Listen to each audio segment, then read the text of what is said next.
Alright, realistic graphics in video games. Since the beginning of time, mankind has strived to make video games more and more realistic, more and more pory, and more epic. They want you to really feel like whatever the hell they made Lara Croft in the first Tomb Raider. I don't know why she looks like that. It's kind of weird, but whatever.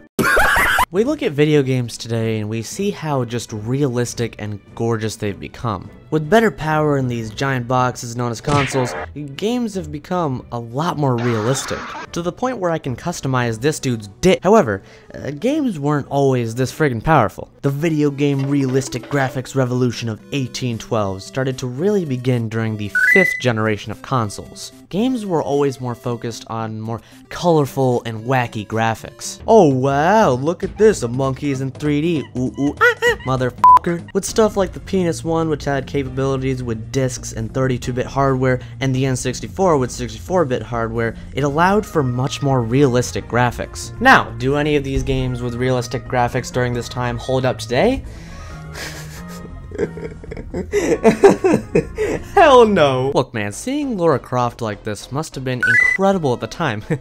But why? Why are her boobs so fucking pointy and spiky, bro? We aren't going into a damn knife fight. I mean, my god, you'll get absolutely impaled with how sharp those things look. Final Fantasy VII, oh my god, I can't wait to play my favorite RPG ever, and oh, wake up babe, new Lego game just dropped. I don't know why, but every character and just everything in general looks so pointy in this era. Imagine you're just like chilling, right? Your wife comes home, rests on your chest, and just fucking impales your heart. What a nice, loving relationship. Now yeah, graphics weren't the best, but you can tell that the developers during this time all had a similar goal in mind, and that was to use realism to really enhance the game's atmosphere. While they weren't the most successful, they still tried, and this kind of philosophy would carry on into the next generation.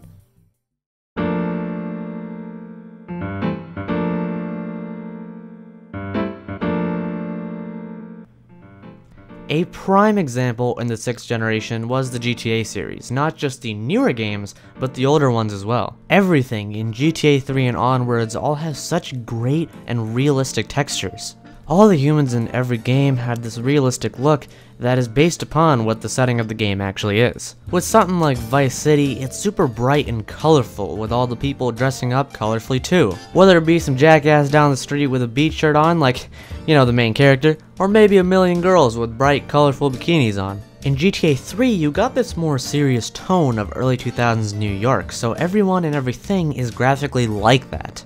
All the areas have this dark, more gritty, realistic nature to them with darker colors everywhere. Now unfortunately, GTA and many other games during this era still didn't really have the best human and facial designs. Oh hi Max Payne, you seem fucking terrifying. I don't know about angels, but it's fear that gives men wings. Oh hi Tommy, you seem really sad and mad for some reason. Is it from all those drugs you're stealing? While the graphics may have been mediocre still, you can see that the philosophy was continuing into this generation as well. The point that I want to get at is that these games in the early days, while not having the best graphics, still strived to do the same thing, and that was to make super rich and realistic environments. Realistic graphics really want to make you feel like a human and really feel like you're in a real world. Whether it be the bright and robotic realistic humans in areas of Cyberpunk or the sprawling realistic deserts of Red Dead Redemption. It's not easy to do realism in games though, and when it's really bland, then it just doesn't enhance the experience.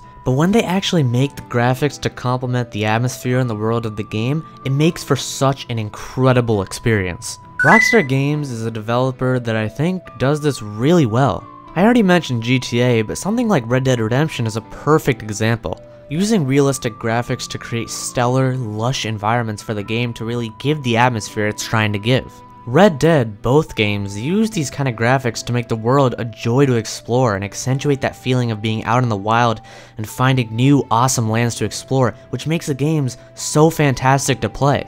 From the incredible scenic mountain ranges to the lush forests, it all combines for some dope-ass graphics and atmosphere. Same with something like Far Cry. The graphics of the trees and ground and environments make the atmosphere just so great. It really feels like you're out in the wild doing some wacky ass operations. Or maybe something like the horror genre. Games like Resident Evil or Silent Hill use the realistic textures and effects and models to make the horror just that much more scary because it actually feels real and realistic. Like, you really think something like this would work with the graphics of Mario? You know, I actually kind of agree with you. I mean, this level in Mario Bros. 3 made me shit my pants every 2 nanoseconds, but using more detail in the textures of the interiors of buildings, using more details in the monsters, and in Silent Hill's case, the fog, and oh, more fucking fog. Using these kind of graphics in horror makes all the difference. Seriously, man, realistic graphics in general can just make all the difference. I know we laugh at how realism looked in games back then, and I know some people don't like realism that much. Some people just like the colorful art style of Mario, or the realistic and cartoony hybrid graphical style of something like Breath of the Wild.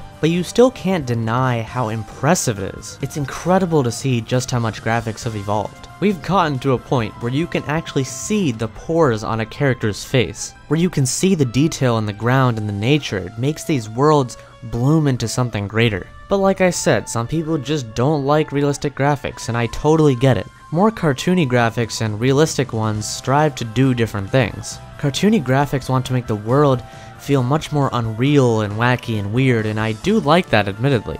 I also think that some people are just tired of it, since some developers feel like the only way they can show graphical progression is through realism, so they just use realistic graphics, not realizing what it truly should be used for. There's a novelty in a game that has fantastic realism in its graphics, and if it's used correctly according to the nature of the game, it can make for a dope level of immersion. It's truly a marvel just how quickly graphics developed in games. I can only hope that the future of realistic graphics creates even more realism in the environments and people and everything else, and to make more and more games just that much more immersive. But first we have to make some realistic cocks, of course.